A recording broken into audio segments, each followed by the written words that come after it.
हाँ जी जनाब। तो एक दिन और बीत गया और फिर से कुछ नई कहानियाँ, कुछ नए किस्से। तो जैसा कि पता होगा आपको, पिछली बार जब हमने बात करी थी तो एक रूखा सा, मायूस सा, मासूम सा बर्थडे बीता था और थोड़ी सी दुख भरी कहानी थी। ज़्यादा दुख भरी बातें नहीं करेंगे क्योंकि मुझे पता है दुख सुनना समझना बहुत मुश्किल होता है। चीज़ों को सीखना है, चीज़ों को समझना है, जानना है तो कुछ हैप्पी मोमेंट्स होने चाहिए लाइफ में, राइट। कुछ ऐसा जिसको सुनने में अच्छा लगे, क्योंकि हमारा माइंड प्रोग्राम ही इस तरीके से किया गया है कि अगर कुछ उसे पसंद नहीं आ रहा तो इमीडिएटली आपको रिजेक्ट कर देगा, है ना। जैसे कि आइसक्रीम खाना तो आपको हमेशा याद रहता है, कहीं से भी कभी भी गुजरो, लेकिन अगर दवाई डॉक्टर ने कितना भी याद करके बताई हो वो आप भूल ही जाओगे। क्या करें, पसंद नहीं आता ना। खैर, तो आज बात करते हैं अपने इस 10 साल के तजुर्बे के बारे में। तो कुछ यादें हैं खट्टी मीठी सी, उन्हीं यादों के पिटारों में से एक कहानी सुनाते हैं आपको आज। जैसे कि कई लोगों को पता ही है कि आईटी कंपनी में जॉब कर रहे हैं, सब ठीक चल रहा है, प्रोजेक्ट हेड बन गए, सब कुछ सही सेट है। इतना कुछ होने के बावजूद भी हम सोचते हैं कभी कभी कि एक टाइम ऐसा भी था लाइफ में जब ये सब कुछ नहीं था, ये फैसिलिटीज़ नहीं थी, ये इतने अच्छे अच्छे लोग नहीं थे, इतना अच्छा माहौल नहीं था। एक चीज़ लेकिन थी उस टाइम पे भी, वो थी खुशी, वक्त। बहुत कुछ अच्छा था उस टाइम पे भी। भले ही इतने पैसे नहीं कमा रहे थे, भले ही इतने अच्छे माहौल में नहीं थे, इतने हाई फाई माहौल में नहीं थे, लेकिन जो भी था ना यार, बड़ा मज़ेदार था। मैं बताऊं मेरी पहले सप्लाई चेन जॉब के बारे में अगर, तो ये है बात 11 अगस्त 2011 की। हाँ, दैट मीन्स कि 11 अगस्त 2021 में मुझे एक डेकेड पूरा हो जाएगा सप्लाई चेन में काम करते करते। तो आप समझ ही सकते हो कि कितना ज़्यादा रट जाती हैं चीज़ें। तो 11 अगस्त 2011 को ज्वाइनिंग थी मेरी फर्स्ट टाइम लोटे इंडिया में। लोटे इंडिया का वेयर हाउस था लखनऊ में, मेरे घर के पास ही। वो किस्सा भी बड़ा मज़ेदार है। मुझे याद है आज भी, जब 12th के बाद ग्रेजुएशन का जो भी मेरा हिसाब किताब था कुछ जम नहीं रहा था। क्या हुआ था वो सब मैं बाद में कभी बताऊंगा, काफ़ी कुछ पर्सनल था, मज़ेदार था। तो ग्रेजुएशन कर रहे थे, घिस रहे थे किसी तरीके से कि ठीक है कर लेंगे, बट प्रॉब्लम तो थी ही। खैर, और बचपना होता है उस उम्र में जब आप 12th पास करते हो, तो बचपना भी था, काफ़ी ज़्यादा जिम्मेदारियां थी, तो पैसा कमाने का बहुत ज़्यादा लालच सवार था। ट्यूशन्स पढ़ाता था और अच्छा खासा पैसा भी मिलता था। ये ज़रूर है कि थोड़ा सा प्रॉब्लम होती थी, बट हाँ, अच्छा पैसा मिल जाता था अच्छा खासा। मतलब 400 रुपये 500 रुपये ट्यूशन का मिल जाता था और 2 कोचिंग पढ़ाते थे तो उससे थोड़ा बहुत आ जाता था। बट पता नहीं क्यों फितूर सवार हुआ कि नहीं, जॉब करनी है अपने को। तो अपन ने कुछ इंटरव्यूज़ दिए। मुझे याद है विप्रो में इंटरव्यू देने के लिए गया था, कुछ राउंड्स हुए, सिलेक्शन हुआ। उन्होंने बोला कि आपको नोएडा आना पड़ेगा। नोएडा में ऑफिस था उनका और कुछ तो था कॉल सेंटर टाइप का, विप्रो का service centre, something kind of that. और बोले कि आपको 11,000 या 12,000 रुपये सैलरी मिलेगी। तो आज जब इंटर पास लड़के को अगर इतना पैसा मिल रहा है आज से 10 साल पहले, तो बहुत मतलब बड़ी बात होती थी। ठीक है यार, चल जाएगा खर्चा। अब जी घर आए, बातें बातें करी और फैमिली में तो खैर प्रॉब्लम थी कि घर से दूर कैसे जाएंगे। हमारे एक भैया हैं घर के सामने, बहुत मानते हैं उनको आज भी हम, बहुत कुछ अच्छा रहा उनके साथ में। तो उन्होंने सजेशन दिया कि घर के बाहर के 12,000 दूसरे शहर के बेकार हैं, घर पे रहते हुए अगर 6,000 5,000 में मिल जाए तो बहुत है। बात समझ में आ गई, उन्होंने अपने यहाँ बात करी और जो उनके ओनर थे उनका एक वेयर हाउस था लोटे इंडिया का, तो वहाँ पे लगवा दिया। अब मन तो बना लिया कि ठीक है जी, 12,000 की जॉब छोड़ के 6,000 की जॉब करेंगे, ठीक है। तो पहला दिन मैं बताता हूँ, बड़ा मज़ेदार था। मैं गया, हालांकि उधर से निकलता तो रोज़ था हाईवे से, हाईवे पे ही है और पड़ोस में ही है वो, मतलब घर से 400-500 मीटर की डिस्टेंस है।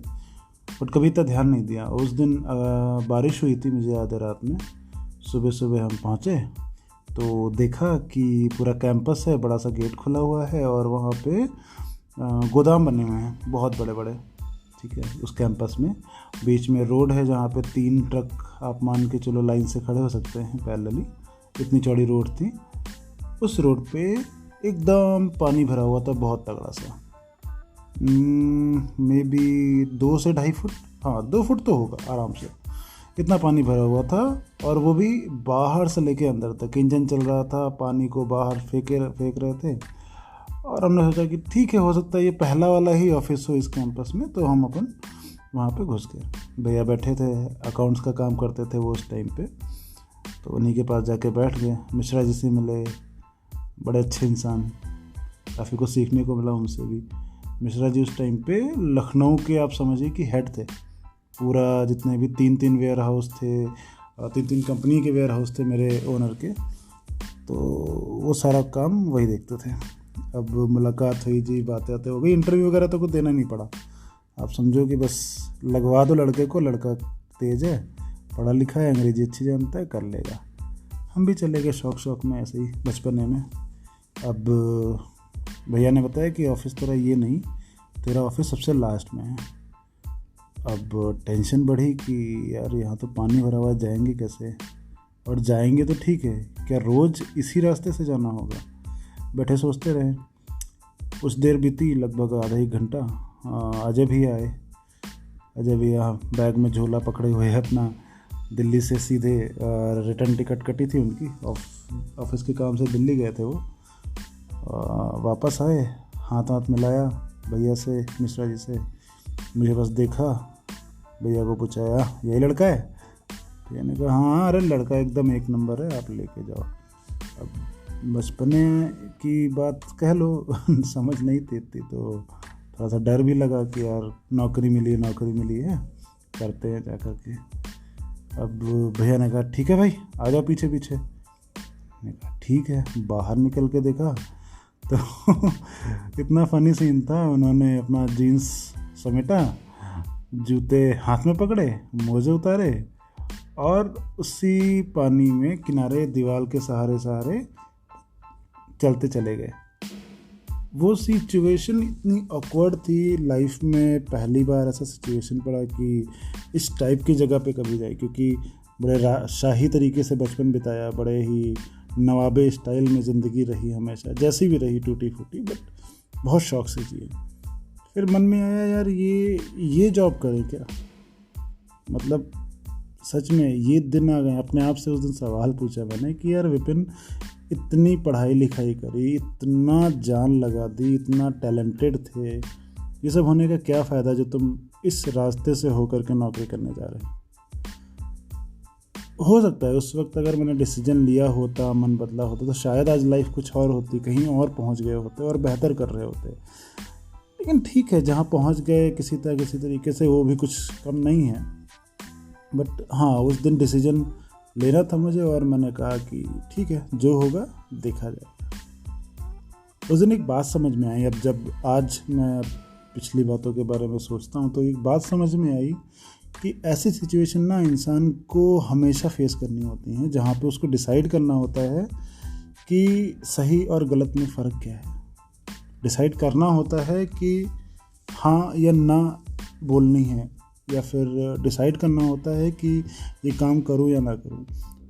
इमीडिएटली तो शायद वो उसका जो इम्पैक्ट है वो आपको ना दिखे, लेकिन कभी कभी कुछ फैसले ऐसे होते हैं जिससे आपकी ज़िंदगी के जो रुख है वो पूरी तरीके से बदल जाता है। आज शायद किस्मत में कुछ और लिखा होता अगर उस दिन मैंने फ़ैसला बदल दिया होता, लेकिन ठीक है, जितना है अच्छा है। मैंने भी बस भैया के पीछे फॉलो करने की कोशिश करी, तो जूते पहन के गया था। अब जूते हाथ में पकड़ना तो बड़ा ऑकवर्ड लगा, यार ये कैसा सिचुएशन है। ठीक है, चले, बस पहला कदम रखा, ओ माय गॉड, सीधे पैर ज़मीन पे पानी में फच से पड़ा। और ऐसा लगा कि यार ये क्या है, बड़ा अजीब सा लग रहा है। फिर धीरे धीरे आगे बढ़े तो भैया के और मेरे ऑफिस के बीच में एक तेल वाला ऑफिस था, वो रिफाइंड ऑयल का। अब उसके शटर से नीचे हल्का हल्का तेल बह रहा था, वो उसी पानी में तैर रहा था। लिटरली शायद सुन करके जितना आपको ऑकवर्ड लग रहा होगा, उससे कहीं ज़्यादा मुझे उस टाइम पे लगा। एक एक कदम में बढ़ा, मेरे पैर पे 1-1.5 फीट तक पानी आया। उस 1-1.5 फीट गहरे कीचड़ जैसे पानी में मैं चलता चला गया, और एक एक कदम मेरे लिए बढ़ाना मुश्किल था। बस हर बार अपने आप से यही बोला कि जो होगा विपिन देखा जाएगा, तो बस चल। किसी तरीके से वहाँ पहुँचा और भैया से बात करी। भैया ने बस सिस्टम पकड़ा दिया। घर पे तो कंप्यूटर था ही 2010 में, तो कंप्यूटर चलाना आता ही था, कोई टेंशन नहीं थी इतनी। तो उन्होंने बिठा दिया कि भाई कुछ टाइप वाइप करके दिखा। तो शौक़ था शुरू से टाइपिंग वाइपिंग का। मैंने अपनी उंगलियां चलाना शुरू करी। वो भैया हैरान कि वो भाई साहब इतनी तेज़ टाइप कर लेता है, तो 4 उंगली से टाइप कर लेता है, दोनों हाथों से 10 उंगली से टाइप कर लेता है। तो उनके लिए वही बड़ी अजीब बात थी। ठीक है, मैं किसी को दोष नहीं देता कि किसी को कम आता है, ज़्यादा आता है, कैसा आता है।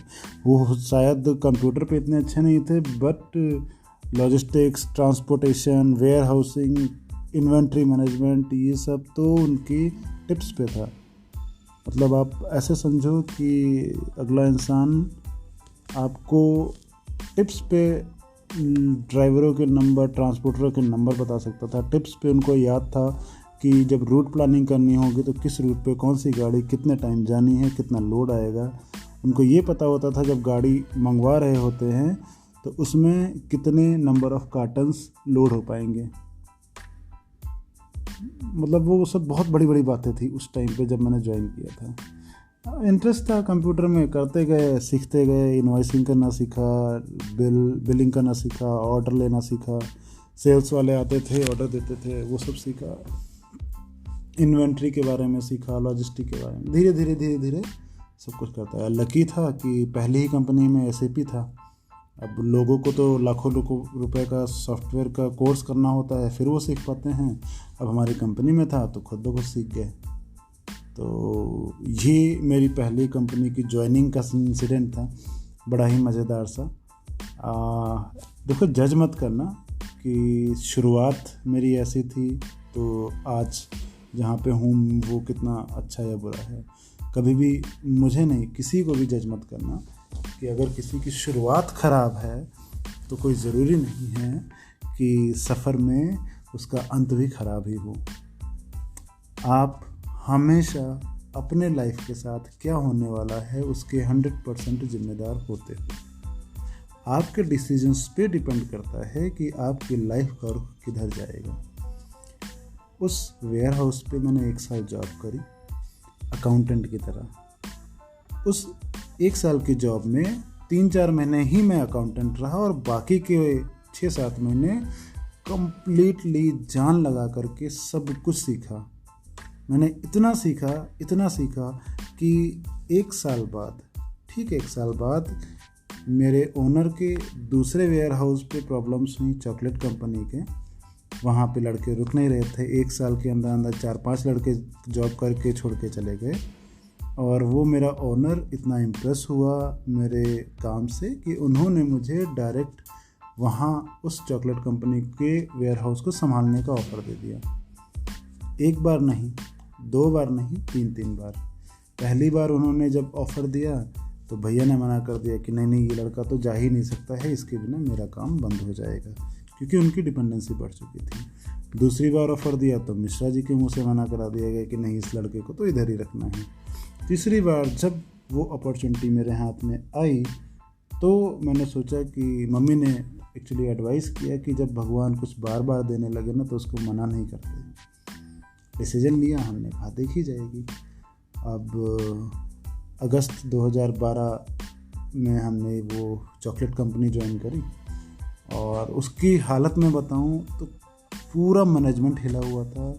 कंपनी ने डिसाइड कर लिया था कि ये CFA या तो 3-4 महीने में सही होगा या तो हम बंद कर देंगे।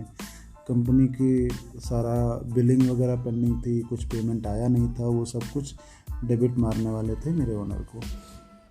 अब ज्वाइन तो कर लिया, अपने अंदर तो शुरू से वो एटीट्यूड रहा कि सुनेंगे किसी की है नहीं, गलत ना गलत करेंगे। तो धीरे धीरे करके वहाँ पे 1 to 1 चीज़ें सीखते सीखते पहले आप किसी के अंडर में होते हो तो थोड़ा दब के काम करते हो, फिर जब आप ही मालिक हो, आप ही सब कुछ कर रहे हो, आप ही शटर खोल रहे हो ऑफिस का, आप ही अकाउंटेंट बन रहे हो, आप ही मैनेजर बन रहे हो, तब चीज़ें इतनी ज़्यादा प्रॉब्लम नहीं देती, आप धीरे धीरे यूज टू हो जाते हो उन चीज़ों की।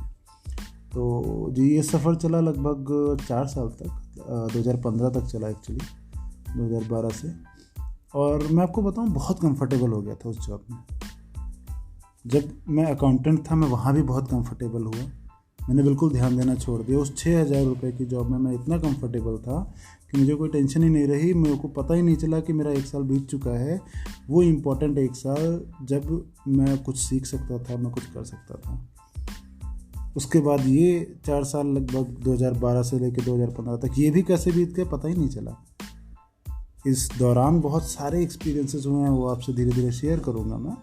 लेकिन सोचने वाली बात है कि 2011 में सफ़र शुरू किया और 2015 लग गया मुझे समझते समझते कि विपिन निकलना है बेटा यहाँ से। ये करने के लिए तुम ज़िंदगी भर के लिए नहीं बने हो, ना ही ये तुम्हारी डेस्टिनेशन है, ना ही ये डेस्टिनी है। सफ़र तय करते हुए किसी रास्ते पर किसी से मिल जाओ वो बात अलग की है, मिल गए साथ चल लिए अच्छी बात है, लेकिन जो मंजिल तुम्हें पानी है उसके लिए लोगों का साथ छोड़ना पड़ेगा, उसके लिए तुमको रास्ते बदलने पड़ेंगे, और उसके लिए हो सकता है तुम्हें अपने रास्ते खुद बनाने पड़े।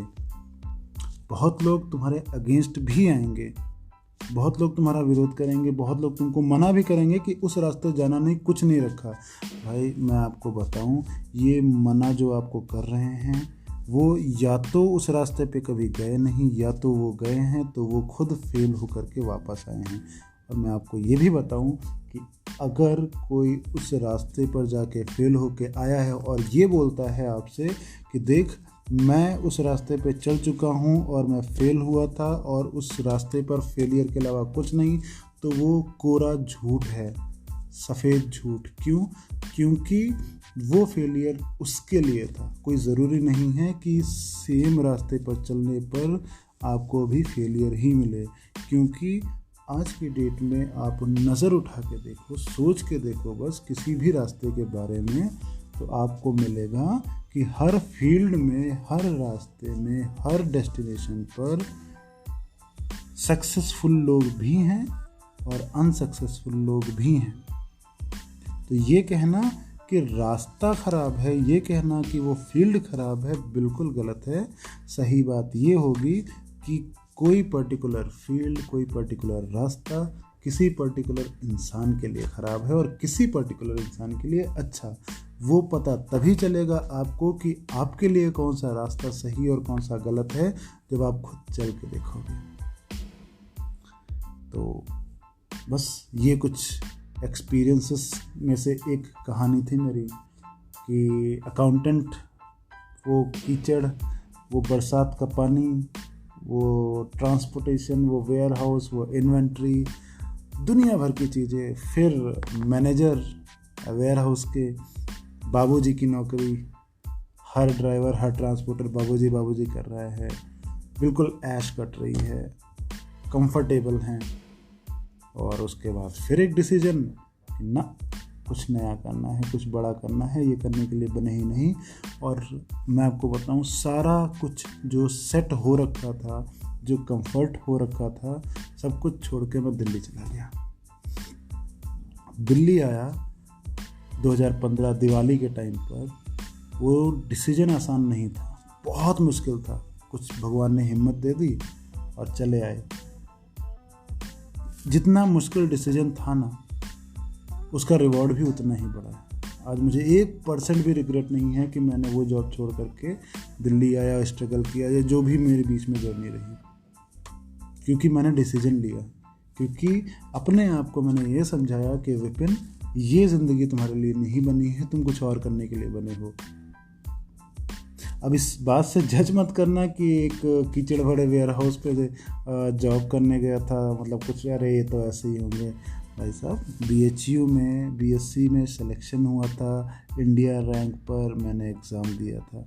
AIEEE में भी मेरा सिलेक्शन हुआ था, बट क्या करें, हालात कैसे थे कि साउथ के कुछ कॉलेज में एडमिशन हुआ था, तो फिर फीस नहीं भरने की औकात थी, नहीं कर पाए।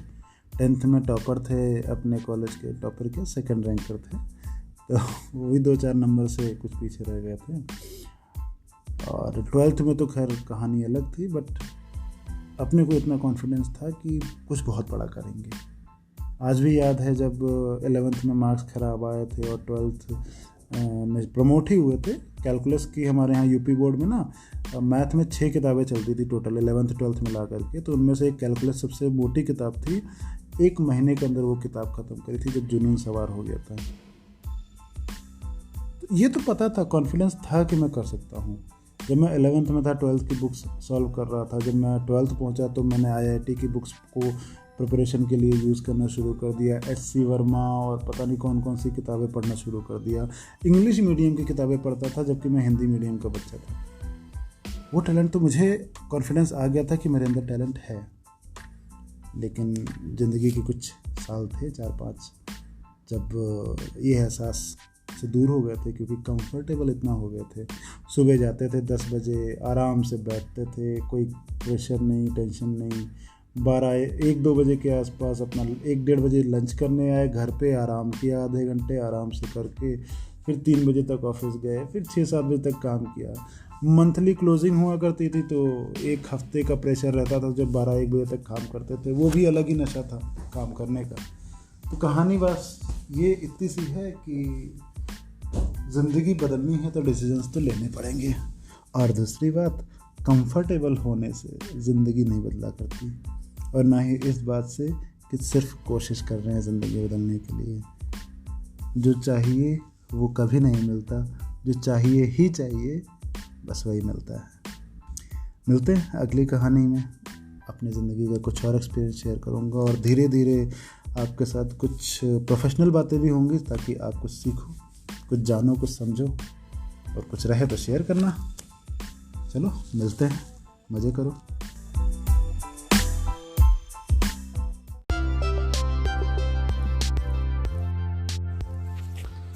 Hey, hi everyone. Good morning to all of you and welcome to our podcast. It's a lovely day, it's a lovely morning, and I hope your day goes a very fantastic way all around. So, हमारे इस podcast पे हम बातें कर रहे हैं कुछ अपने एक्सपीरियंसेस के बारे में, पिछले 10 साल की जर्नी। आई नो बोलने में थोड़ा सा फैसिनेटिंग लगता है, but yes this is true and trust me I am not that old, okay. It's just कि जैसे जैसे एक्सपीरियंस आता है वैसे वैसे आप ग्रो करते हो। And once again I would tell you, experience is not equivalent to your age. It doesn't matter कि तुम्हारी एज कम है या ज़्यादा, इट डजेंट मैटर कि तुम अपने एक्सपीरियंसेस कम एज में सीख रहे हो ज़्यादा। हो सकता है कि आप 40-45 के हो गए हो, फिर भी आपको वो लाइफ एक्सपीरियंसेस नहीं मिले जो किसी 18-19-20 साल के लड़का ने एक्सपीरियंसेस फेस किए हों। Everyone has his own life, everyone has his own choices, so it depends कि कौन कैसी लाइफ जी रहा है। And don't ever compare with your journey to anyone else. हो सकता है कि तुमने जो सफ़र तय किया वो तुम्हारे लिए तो बहुत बहुत मुश्किल रहा हो, लेकिन किसी और के लिए वही सफ़र बहुत ज़्यादा आसान हो। It's all about the life, it's all about the journey. बहुत सारी बातें हो गई, थोड़ी बहुत इंट्रोडक्शन हो गई। चलो बात करते हैं अपने पुराने एक्सपीरियंसेस के बारे में कंटिन्यूशन में। लास्ट टाइम जो हमने बात करी थी कि कैसे मैंने अपनी लाइफ को चेंज करने के लिए, कैसे अपने लाइफ में मैंने कुछ डिफ़िकल्ट डिसीजन लिए, कैसे मैं अवेयर रहा और अपनी लाइफ में जो मैं कंफर्ट जोन में चला गया था, उस कंफर्ट जोन से निकलने के लिए 4 साल लग गए मुझे। यस, 2015 में जब फाइनली मैंने डिसाइड किया कि हाँ अब मुझे इस जॉब से बाहर निकल करके दिल्ली चलना है, तो कुछ फैक्टर्स थे जो मुझे उस एक्सट्रीम लेवल की एनर्जी दे पाए। अगर मैं बात करूं कि कुछ बड़ा करना है या कोई बड़ा डिसीजन लेना है, तो क्या हमें उस लेवल की एनर्जी, उस लेवल की इंस्पिरेशन, मोटिवेशन चाहिए? तो यस, डेफिनेटली चाहिए होती है। इसलिए नहीं कि हम कुछ बड़ा करने जा रहे हैं तो बहुत ज़्यादा जोश चाहिए, बहुत ज़्यादा क्विक डिसीजन चाहिए। नहीं, आप कभी भी ऐसा मत करना कि अगर कोई बड़ा डिसीजन लेना है तो आप ये सोचो कि हाँ बस क्विकली यूँ करके ले लेंगे। नहीं, ऐसा नहीं होता। जो भी डिसीजन लेना लाइफ में, अगर आपको लगता है वो आपकी लाइफ में एक बड़ा हिस्सा कवर करेंगे, तो सोच समझ के कैलकुलेटिवली लेना। क्योंकि क्या होता है कि जब हम सडनली डिसीजन लेते हैं तो we don't know what is the pros and cons of that decision, right. जब भी हम वो डिसीजन लेते हैं तो वो हमारी लाइफ को ही इम्पैक्ट नहीं करता, हमारे अराउंड जो भी सर्कल में है उन सब के लाइफ को इम्पैक्ट करता है। जब मैंने दिल्ली जाने का डिसीजन लिया तो उस डिसीजन से सिर्फ मैं इम्पैक्ट नहीं कर रहा था, मेरी लाइफ में जितने भी लोग इन्वॉल्व थे, माय बेस्ट फ्रेंड जो मेरे अलावा किसी से मिलना ही नहीं चाहता था, वो अकेला पड़ गया था। मेरी मम्मा जिनका एक्सीडेंट हुआ था और जो बस अभी रिकवर करी थी, उनको अकेले रहना था अपने दम पर। मेरी सिस्टर जो अभी छोटी छोटी थी, उनको ये सब कुछ अकेले सरवाइव करना था। ये बहुत ही डिफिकल्ट डिसीजंस होते हैं आपकी लाइफ में। अब मेरे अंदर वो इंस्पिरेशन कहाँ से आई, कैसे आई, उसके बारे में कुछ बात करते हैं। तो ये बात है मेरी एक फ्रेंड की जो मुझे 2012 में मिले थे, जिन्होंने काफ़ी ज़्यादा इंस्पायर किया कि जिन्होंने काफ़ी ज़्यादा ये इस बात, जिन्होंने ये समझाया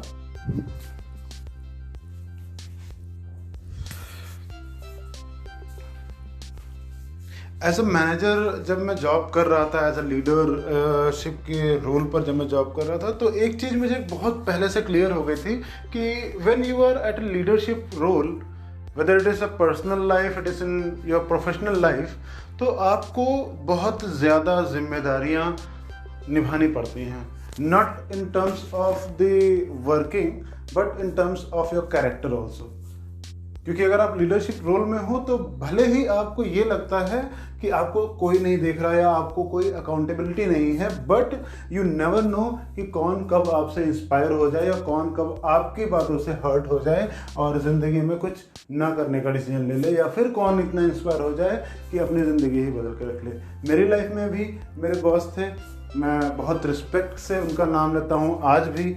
और ये बात है 2012 की, जब मैंने वो चॉकलेट कंपनी ज्वाइन की थी, she was in regional office, और उनकी वर्किंग स्टाइल और उनके काम करने के तरीके से मैं इतना ज़्यादा इम्प्रेस हुआ था कि मुझे लगता था कि ये this is the person whom I would like to become.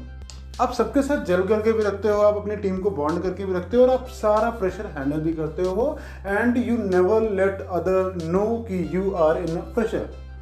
So as a leadership role जो हमारी रिस्पॉन्सिबिलिटी है, जो मुझे समझ में आया उनको ऑब्जर्व करते हुए, वो ये था कि आप कभी भी अपने अंदर के प्रेशर को सामने नहीं दिखा सकते। अगर आप लीडरशिप रोल पे हो और आप ये प्रैक्टिस करते हो कि आपके बॉस ने आपको झाड़ा और आप लग गए अपने जूनियर्स को झाड़ने, that is completely wrong, that is completely unethical. हो सकता है आपका जूनियर आज आपसे जूनियर है और वो आपको कुछ ना कह पा रहा हो, बट यू नेवर नो कि वो कहाँ पे ग्रो कर जाए, और या फिर यू नेवर नो कि आपकी बातों की वजह से वो कितना हर्ट हो जाए। Try to always inspire someone, try to always make someone believe in his dreams। अगर कोई चाहता है कि वो ग्रो करे तो आप उसको सपोर्ट करो। हो सकता है वो स्ट्रगल कर रहा हो, but if you know he is willing to do it desperately, he is willing to grow, you just need to support it, and you don't need to do anything extra for him, and you don't need to do anything like that कि आप उसको ये feel कराओ कि देखो मैं आपकी help करने आया हूँ। No, never. आपको सिर्फ इतना करना है कि आपको उसको ऑब्जर्व करते रहना है, और जहाँ भी आपको लगे कि उसे सपोर्ट की ज़रूरत है, हल्का सा उसको धक्का दे देना है। धक्का कैसा?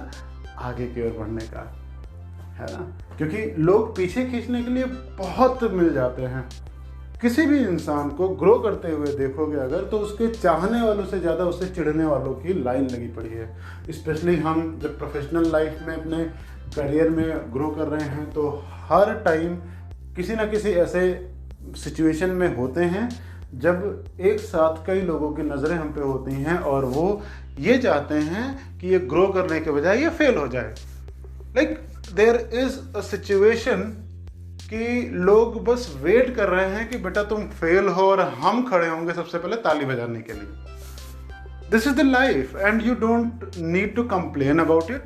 You can't do anything about it. You just need to ignore that and you just need to put complete focus on your future, on your career और हमेशा आपके पास कोई ना कोई सपोर्ट के लिए होता है। और मैं बहुत गर्व से ये बात कहना चाहूँगा कि अगर कभी आपको ये फील हो कि आपके सपोर्ट के लिए कभी कोई नहीं है तो दोस्त आईने के सामने खड़े होना और देखना उस शख्स को जो आपको देख रहा है उस आईने से। उससे बड़ा सपोर्टर दुनिया में कोई नहीं मिलेगा। आपके हर एक गलती को उसने माफ किया है, आपके हर एक डिसीजन में उसने आपका साथ दिया है, चाहे वो सही हो या गलत हो। पूरी दुनिया छोड़ के जा सकती है, हर कोई आपको धोखा दे सकता है, कुछ भी हो सकता है। आपके पास आपके माँ बाप हैं, आपके दोस्त हैं, आपके कलीग्स हैं, सब सपोर्ट कर रहे हैं, बहुत अच्छी बात है। But your biggest supporter and your biggest fan is the person standing in front of you in mirror. कभी इस तरह से अपने आप को देखने की कोशिश करना कि जब कोई भी नहीं था ना, आपके डार्केस्ट आवर्स में वो इंसान था आपके साथ जिसने आपका साथ नहीं छोड़ा। हर बार अपने आप को इस बात से इंस्पायर करना कि हो सकता है किसी और के लिए आप कुछ ना कर पाओ, लेकिन उस बंदे के लिए आपको कुछ ना कुछ बड़ा करना होगा and make him feel proud कि यार इस बंदे ने मेरा साथ नहीं छोड़ा, इसको देखना एक दिन मैं इतना प्राउड कराऊंगा कि दुनिया देखेगी। आप ज्यादा कुछ कर नहीं सकते। कभी कभी आपके डार्केस्ट मोमेंट्स होते हैं जहाँ पे आप बस you are doing nothing, you are just lying on your bed, just doing nothing and बहुत सारे ड्रीम्स होते हैं, बहुत कुछ करना होता है, बहुत सारे प्लान्स होते हैं, but you can't do anything. And my friend, it's completely okay. ये बिल्कुल प्रॉब्लम वाली बात नहीं है कि आप सोच रहे हो कि अरे यार ये नहीं किया, वो नहीं किया, कैसे करूँ, ओ माय गॉड मेरी लाइफ तो गई, मैं क्या करूँगा। कुछ भी नहीं। जब आप डार्क मोमेंट्स में हो, जब आप सैड हो, relax, just relax and just chill. Just think like it's just a moment. जैसे ही वो सैडनेस वाला मोमेंट जाएगा, इमीडिएटली आपके अंदर वो ज़ील, आपके अंदर वो उत्साह वापस आता है और आप वापस से काम पे लग जाते हो। Just try to limit that time period, that's it. आप उस सैडनेस को, आप उस अकेलेपन को भगा नहीं सकते, खत्म नहीं कर सकते। आप सिर्फ इतना कर सकते हो कि जब वो फीलिंग्स और जब वो इमोशंस आते हैं तो उन इमोशंस को कितनी जल्दी खत्म कर लो वो आप डिसाइड कर सकते हो। That's it. You don't need to do anything extra, right. So 2015 में जब मैं दिल्ली निकला था, उस टाइम पर मेरे साथ भी कुछ ऐसी सिचुएशन थी। I had to decide and I remember कि मैंने अपनी डायरी पर ये बात लिखी थी। मम्मी को नानी के यहाँ जाना था and I wrote it down कि मुझे दिल्ली जाना है, मुझे कुछ बड़ा करना है, मुझे इस जॉब में नहीं रहना, मुझे ये कैरियर को इस तरीके से यहीं पर बर्बाद नहीं करना। और ट्रस्ट मी गाइस, वो पता नहीं कहाँ से आपके अंदर ताकत आ जाती है कि आप इतने बड़े डिसीजन ले लेते हो, सोच लेते हो। क्योंकि जब आपको एकदम क्लियर होता है ना, क्रिस्टल क्लियर होता है कि हाँ ये ही मेरा फ्यूचर है, इसी डायरेक्शन में जाना है, you don't have any plan B, तो फिर आपका प्लान ए सक्सेस होता ही होता है। दिल्ली आ गए, थोड़ा स्ट्रगल रहा, नोएडा से मुंडका जाना। आई थिंक जिन्होंने नाम सुना होगा, ये दिल्ली वाइट्स को पता होगा। ब्लू लाइन से yellow line, blue line Noida से शुरू करो, कीर्ति नगर तक जाओ, कीर्ति नगर से ग्रीन लाइन पकड़ो, ग्रीन लाइन से नीचे उतरो, फिर स्टेशन से उतर करके ऑटो पकड़ो, ऑटो पकड़ के सीधे जाओ हिरनकुदना मोड़ से फिर आप पैदल कर चलते हो लगभग 700 मीटर, तब जाके मेरा वेयर हाउस आता था। कंपनी ने बोला कि आपको हम ऑफिशियल जॉब दे रहे हैं और उन्होंने वेयर हाउस भेज दिया। लाइक बोलते हैं ना, पेड़ से गिरे खजूर पे अटके, वैसी सिचुएशन थी। 6 महीने आई थिंक मैंने काम किया होगा, 6-7 महीने। दीदी ने बहुत बहुत सपोर्ट किया। I am so much thankful to her, जिनकी वजह से आई थिंक मैं यहाँ तक पहुँच पाया, जिनकी वजह से वो डिसीजन ले पाया, दीदी की वजह से, कि मैं लखनऊ में नहीं दिल्ली में अपना कैरियर बनाऊँ। मैंने वो डिसीजन लिया। ठीक है, कुछ प्रॉब्लम्स हुई तो वहाँ नोएडा में कंटिन्यू नहीं कर पाया, 2-3 महीने रहा, फिर मुंडका अकेले रहने चला गया। आप जस्ट इमेजिन